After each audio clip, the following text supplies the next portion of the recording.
Hello friends, நான் உங்கள் மேகா பேசுகிறேன்.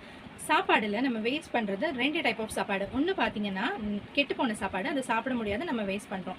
பட் இன்னொன்று பார்த்தீங்கன்னா நமக்கு பிடிக்காத சாப்பாடை ஈஸியாக வேஸ்ட் பண்ணுறோங்க. ஹோட்டல் போனால் கூட ஒரு ஃபுட்டை வாங்குறோம், அது நல்லா இல்லை அப்படின்னா அப்படியே வச்சுட்டு வந்துடும். அது ₹100 இருந்தாலும் சரி, ₹200 இருந்தாலும் சரி.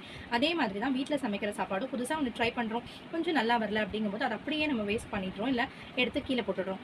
ஸோ எவ்வளோ கஷ்டப்பட்டு நம்ம வீட்டில் இருக்கவங்க சம்பாரிச்சிட்டு வராங்க இல்லையா, அந்த சாப்பாடை நம்ம வேஸ்ட் பண்ணும்போது ஒரு சின்ன விஷயம் நம்ம யோசிக்கணும்.